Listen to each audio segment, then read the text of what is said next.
गृह मंत्री अमित शाह ने एक दूसरी हाई लेवल मीटिंग बुलाई है। इस बैठक के लिए गृह मंत्रालय पहुंच गए खुद अमित शाह।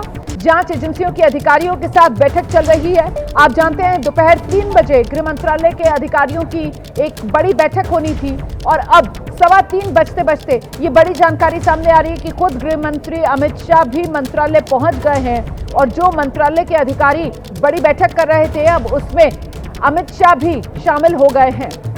तो दिल्ली में जो धमाका हुआ है, जिस तरीके से दिल्ली दहली है, उसी को लेकर ये बैठकों का दौर चल रहा है। सुबह 11 बजे गृह मंत्री के आवास पर उच्च स्तरीय बैठक हुई और अब दोपहर होते होते 3 बजे गृह मंत्रालय में ये बड़ी बैठक, बड़ा मंथन चल रहा है इस वक्त और इसी में शामिल होने के लिए गृह मंत्री अमित शाह मंत्रालय पहुंचे हैं। हमारे साथ हमारे सहयोगी पवन गौड़ इस वक्त मौजूद हैं। पवन से जानते हैं, पवन क्या डिटेल्स और मिल रही हैं?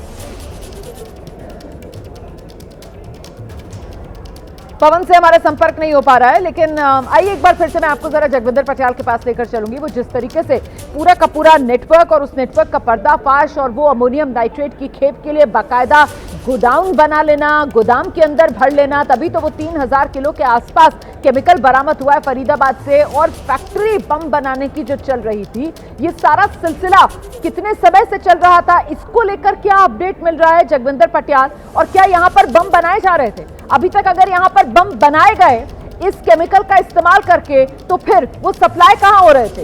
ये तो मतलब एक के बाद एक सवाल का जवाब मिलता है तो फिर उसके बाद दूसरा सवाल मुंह बाय खड़ा होता है। ये तो एक लंबी कड़ी है और जब तक तफ्तीश गहराई से नहीं होगी तब तक ये मामला वाकई में बेहद संवेदनशील और हर हिंदुस्तानी की सुरक्षा से जुड़ा हुआ एक बड़ा मामले के तौर पर प्रश्न चिन्ह लगाता हुआ सामने है। जगविंदर,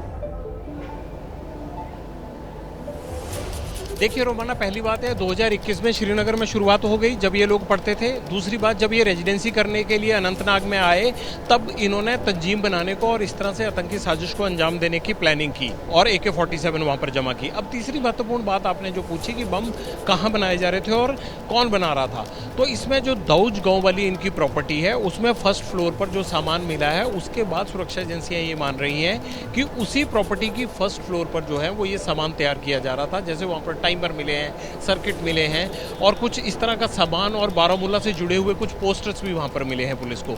तो इन 3 चीज़ों से एक बात तो ये साबित होती है कि जो दाऊद गांव की इन्होंने प्रॉपर्टी ले रखी थी, जहां पर रहते थे, दुकानों के ऊपर में जो कमरा बना हुआ है वहां पर ये बम बनाने का काम कर रहे थे। कोई ये नहीं है कि इन्होंने कोई तीसरा आदमी हायर किया था या कोई और एक्सपर्ट आ रहा था, जो आपने सवाल पूछा।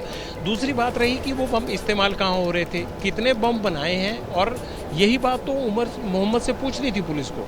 अगर वो ना मारा जाता और उसको भी पता था कि वो सबसे बड़ा सरगना है इनका, वो इन पूरे ग्रुप का चीफ था, चारों डॉक्टरों का, और उनकी क्या प्लानिंग है, इसको कहाँ इस्तेमाल करना, ये सब कड़ियाँ उसके साथ जुड़ी हुई हैं जो अभी आगे चलकर खुलेंगी। अभी खुली नहीं है, लेकिन इसमें कोई दो राय नहीं है।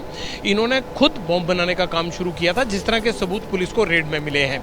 और जो अमोनियम नाइट्रेट है ये वहाँ नहीं जमा करते थे। अमोनियम नाइट्रेट जो दूसरा फतेहपुर टागा गाँव था वहाँ पर जो इन्होंने एक ग्रामीण प्रॉपर्टी छोटी सी किराए पर ले रखी थी वेयर हाउस के नाम पर, वहाँ पर ये इस तरह का सामान इकट्ठा कर रहे थे और जितना अमोनियम चाहिए होता था वो ले आते थे। अब मैं बताता हूँ आपको कि ये रिकवरी क्या हुई है। कुछ डिटेल्स वहाँ पर आई हैं हमारे पास, जिसके बारे में ये पता लग जाएगा कि फरीदाबाद में दोनों जगह पर इनको प्रॉपर्टी पे क्या क्या मिला है। 350 kg वाइट एक्सप्लोसिव पाउडर इन 12 सूटकेस, यानी 12 सूटकेस के अंदर वो पाउडर भरा हुआ था एक्सप्लोसिव, जो नाइट्रेट के साथ इस्तेमाल करके ये बम बनाने के लिए प्रयोग कर रहे थे। 20 रिमोट्स, वायर्स, बैटरीज 3 मिली हैं और टाइमर विद बैटरी 4 मिले हैं। बैटरी क्लिप 20 मिली हैं। केमिकल बॉटल्स मिली हैं। इसके अलावा इनके पास जो और 2 पिस्टल मैगजीन 7 राउंड मिले हैं, ये सब रिकवरी हुई है। और जो वाहन ये इस्तेमाल कर रहे थे वो भी वहाँ पर। तो आप ये देखिए कि जो बैटरीज हैं, जो रिमोट्स हैं, जो वायर्स हैं, जो टाइमर हैं, जो बैटरी क्लिप्स जो मिले हैं, इसका इस्तेमाल वहाँ पर इसीलिए तो मैं बम की फैक्ट्री कह रहा हूँ कि ये सब वहीं पर बना रहे थे। और इस दूसरी बात यह है कि अगर 20 रिमोट्स मिले हैं तो ये रिमोट डिवाइस के जरिए जो है वो धमाका करने की प्लानिंग भी थी, यानी उसमें एक्सपर्ट थे। इसके अलावा जो भी डेटोनेटर, बैटरीज, टाइमर्स, जो भी इस्तेमाल करने की चीज़ें हैं, ये सब वहाँ से इनको रिकवर हुई हैं, जहाँ पर इन्होंने बम बनाने की फैक्ट्री बना रखी थी। और ये जो इनका पता था ये था दाऊद गांव में, फरीदाबाद डिस्ट्रिक्ट के पास जो है ये जो घर था, इसके मालिक जो है इकबाल हैं, son of Haji Madrasi.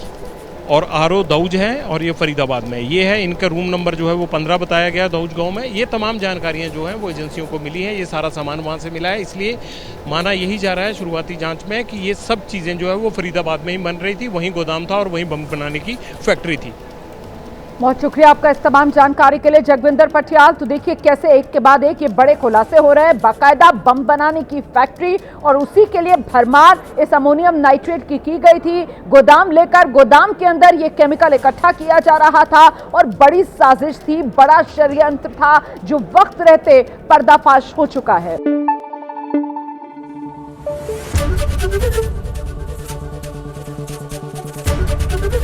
ABP news आपको रखे आगे।